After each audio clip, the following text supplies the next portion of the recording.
Hey guys, today we are continuing to describe the purpose of a narrative and how it develops using effective techniques like details and sequence of events. So we're still thinking about what can you do to write a good journal entry. Yesterday we talked about making sure that you set up the setting in your writing, that you also introduce your characters. So now we're going to talk about a few more elements. And as we talk about those, I want you to think about the things that you need to have. So we talked about,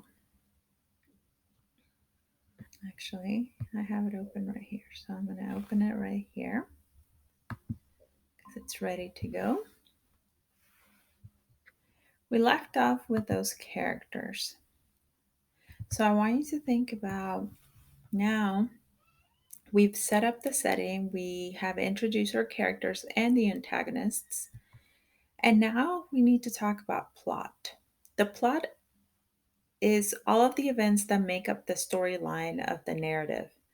That might that might include exposition or like the showing of all the things happening in your story, a conflict. In this case, you will have conflict definitely. There's rising action, which means that you're leading up to some sort of big event. The climax is when the event happens and something major kind of twists the story. It's the main point of the story. That's when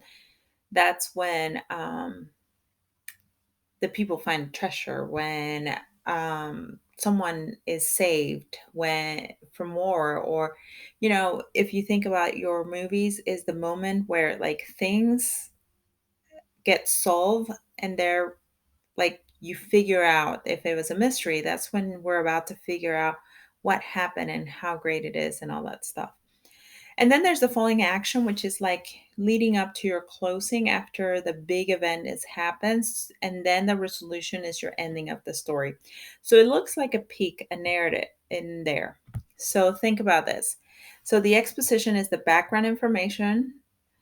So we always want to do this. This is where we introduce our setting, where we introduce our characters. Then we kind of explain that conflict of what's happening. And as we explain the conflict, we are going to bring about some rising action or the sequence of events that happen as a result of the conflict. And they usually get more and more intense until we get to the climax or the most exciting part of the story. This is where everything might change. So, did you win the war? Did you lose the war? And then the events that happen right after are the falling action. So that kind of solves a little bit of that of the climax.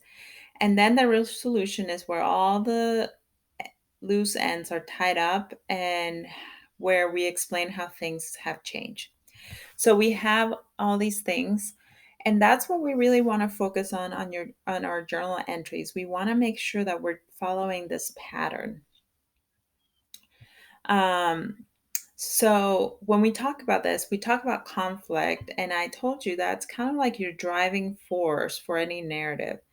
There might be conflict, which is external or internal. So the external might be a struggle between characters, an outside force. So think about a natural disaster. That would be a great example.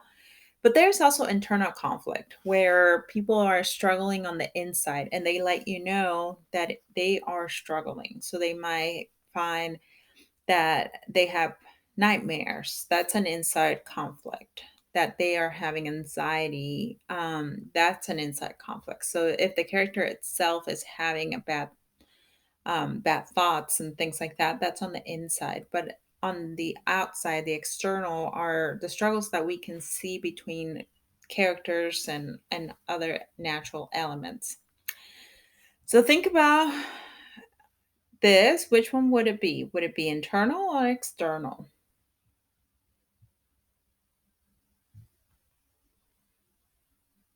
So since it's between characters, it is external. Now this is Godzilla, King of the Monsters.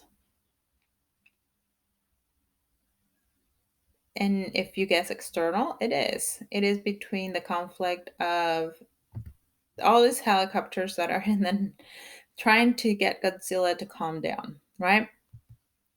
But Charlotte's Web, now think about that. If you know the story, and if you don't, then you should read it and figure out if it's internal or external. So, one of the things that we also want to make sure is that we know point of view. We've Are you talking in your journal entries in first person or third person? So, who's telling the story? Is the soldier who you're going to be telling the story? So, that would be the first person, or is it a narrator telling what he sees and the following the soldier wherever he goes?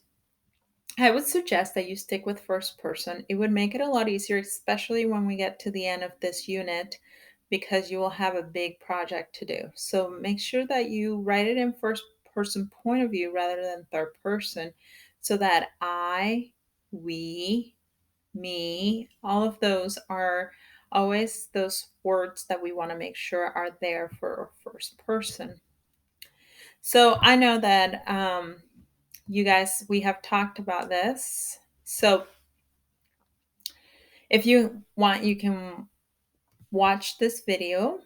You have access to it through the link, about identifying where you can find conflict, rising action, climax, and resolution, so that you can learn where those are at. So much like yesterday, but now with the thought of this following our plot, I want you to today go to day 2 of your journal. And much like yesterday, you will have your editing list of what you need to make sure you have at the end and the rubric at the bottom. You will write one journal entry with an experience from first person point of view. We're going to practice that today. So you're going to write one journal entry. It can be real or non real, and you need to follow the steps here. So you need to explain the characters, the setting, state the conflict, then get to that conflict where it's really high, and then there is that point where it's the most important part of your writing. Then kind of explain how it all goes calming down, and then tie all the ends at the end. So that it will be your job for today to write one journal entry. It has to be at least one paragraph, um, following this pattern.